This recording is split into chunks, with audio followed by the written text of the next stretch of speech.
Terima kasih Anda masih bersama kami di Kompas Petang. Ridwan Kamil on the way ke Jakarta. Apakah Kaisang siap mendampingi? Saya ke Pak Ridwan kembali nih. Pak Ridwan, tadi Anda sebut tidak bisa lepas dari suara Jokowi, tidak bisa lepas dari Jokowi. Ini maksudnya penempatan nama RK yang nantinya kemungkinan besar dipasangkan dengan Kaisang atas perintah dari Pak Jokowi? Bukan, ini adalah hasil diskusi rapat di KIM. Nah, KIM itu Koalisi Indonesia Maju itu memang Pak Jokowi diminta sebagai advisor. Jadi kan sering pertemuan-pertemuan, nah Pak Jokowi diajak. Tapi keputusan tetap ada di partai-partai karena forum KIM ini kan baru informal kan dia. Jadi bukan bentuk partai. Tapi kita lihat ya ke depan Bang Rey, di Malaysia itu ada namanya UMNO. UMNO itu gabungan daripada partai-partai ya. Ya. Nah Golkar pun kalau bicara Golkar zaman tahun 64 itu adalah gabungan, sekber Golkar itu ada gabungan. Nah saya melihat bahwa ke depan memang harus ada penyederhanaan partai politik Bang Ray. Kalau kita sebegitu banyak itu tidak akan terjadi yang namanya. Tapi gini Pak Ridwan, ini kan Mas Kaisang sempat membicarakan bahwa tunggu saja bulan Agustus. Dan bulan Agustus langsung terungkap seperti ini. Apakah ini memang sudah direncanakan sejak awal-awal persiapan untuk iya dong. Pilkada? Kan kita mencapai sesuatu itu kan harus ada perencanaan. Kita memang sudah merencanakan Ridwan RK. Yaitu Ridwan Kamil dan Kaisang. Jadi ya tetap Ridwan Kaisang RK itu. Itu memang perencanaan kita, tapi kan harus kita uji. Kita uji dulu ke lapangan. Nah, kita munculkanlah yang namanya Aba Alun, ya kan, Yusuf Hamka sebagai jeda. Kita lihat semuanya itu. Nah, di akhir ini kita melihat bahwa harus sudah membuat keputusan. Kita kembali ke skenario awal. Skenario awalnya Pak RK. Yaitu Ridwan Kaisang. Nah, tinggal kita dalam waktu seminggu 2 minggu ini kita finalisasi saja. Jadi memang sudah skenario sejak awal RK, Ridwan Kaisang. Gimana Bang Rey? Ridwan Kaisang. Bagaimana Bang Rey? Iya itu kan yang lagi-lagi saya sebut skenario nggak masuk akal itu karena kenyataannya RK kan nggak naik-naik suaranya. Kaisang juga nggak naik-naik suaranya kan. RK di angka 10 ditopang oleh Kaisang 5%. Masih 15%, setengah dari perolehan suaranya Ahok. Gitu. Padahal Ahok itu juga seperti RK kan belum kerja-kerja. Kalau dia kerja mungkin jauh lebih melesat lagi kan. Bisa justru menandingi Anies Baswedan gitu. Jadi menurut Anda? Oleh karena itu, kan ada 2 atau 3 skenario. Skenario pertama adalah kita harus lihat bahwa di DKI itu tidak ada pemenang yang bisa mencalonkan. 20%. Iya, itu pegangan. Sehingga kita dengar Bang Rey dulu. Seperti apa Bang Rey perspektifnya Bang Rey? Skenario kita di dalam rangka untuk kami tangkap Pak Ridwan. Kita ke Bang Rey dulu. Iya, Bung Ridwan, diskusi kita bukan soal syarat. Diskusi kita itu adalah soal elektabilitas calon. Sejauh ini RK kelihatan masih elektabilitasnya 10%, Kaisang 5%. Kalau digabung masih 15%. Itu artinya masih setengah dari perolehan suaranya Ahok. Ahok belum tentu akan nambah juga kalau dipasangkan dengan si Anu gitu. Nah itu satu. Nah, jadi Bang Rey, jadi menurut Anda apa dong yang menjadi penyebab utamanya Golkar bisa dikatakan hampir mantap lah untuk mengusung Ridwan dan Kaisang? Apakah ada kaitannya dengan tukar-menukar kursi di kabinet nantinya? Terlalu kecil menurut saya bagi Golkar kalau cuma sekedar tukar-menukar kursi kabinet. Kan mereka udah target 6 dan 6 itu logik tanpa harus mempertukarkan Jakarta gitu loh. Karena mereka adalah orang atau partai yang paling kuat pengaruhnya di dalam pilkada, mereka di dalam pemilu, mereka menang pemilu, mereka membackup Pak Prabowo sejak dari awal. Jadi kalau mereka misalnya minta 5-6 kursi itu sangat wajar menurut saya tanpa harus mempertukarkan Jakarta gitu loh. Nah itu satu.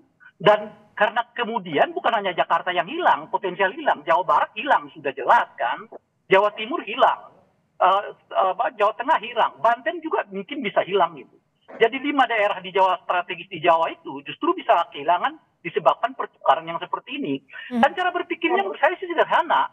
Biarlah Golkar kehilangan di Jakarta, tapi Jawa Barat gue dapat kan kira-kira gitu. Tapi kalau dianggap dinaikkan misalnya ke soal KIM, pertanyaan kita, oh iya, apa sebegitu pentingnya bagi Golkar Kim itu sehingga melepas apa yang kemungkinan menjadi masa depan mereka gitu. Apa iya mereka mempertaruhkan masa depan demi kepentingan sesaat dalam proses pilkada gitu.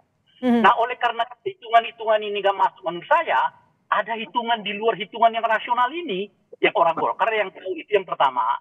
Dan untuk menopang semua perhitungan irasional ini, menurut saya sih ada dua kemungkinan skenario.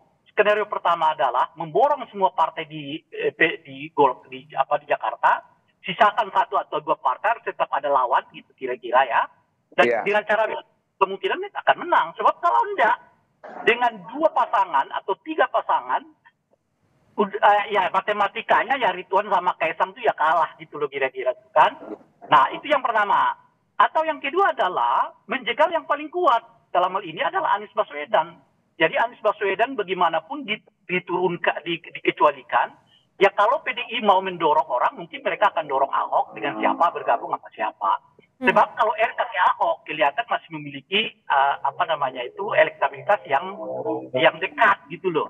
Dibandingkan misalnya RK versus dengan Anies Baswedan. Jadi saya kira itu dua skenario-nya. Skenario pertama adalah Anies boleh jadi maju, tapi ambil semua partai di Jakarta. Gitu. Sisakan aja di luar satu atau dua partai yang memungkinkan. Atau yang kedua adalah dorong PDI Perjuangan untuk mendorong siapakah kandidat mereka yang penting bukan Anies gitu ya. Sehingga dengan begitu akan mudah. Gimana Pak Ridwan menanggapinya Pak Ridwan? Benar tidak hitung-hitungan yang irasional dan ada dua skenario ini yang disebut Bang Rey? Bukan, jadi gini ya, kita di Golkar ini memang mungkin ya para pengamat atau partai-partai lain tidak bisa mengikuti cara berpikirnya Golkar. Bang Rey ingat ya, keputusan Munas Partai Golkar 2019, pada saat itu tinggal dua calon, saya dan Pak Erlangga. Pada waktu itu saya bilang Pak Erlangga jangan jadi calon presiden, tapi diputuskan oleh Munas calon presiden. Apa yang terjadi? Pak Erlangga tidak maju, dikasih Kaisang, dikasih Gibran. Hasilnya apa? Golkar naik 18 kursi apa 17 kursi. Tidak masuk akal kan? Nah, itulah Golkar. Ya, itu masuk akal Pak Ridwan. Karena elektabilitas Erlangga saat itu di bawah 5%.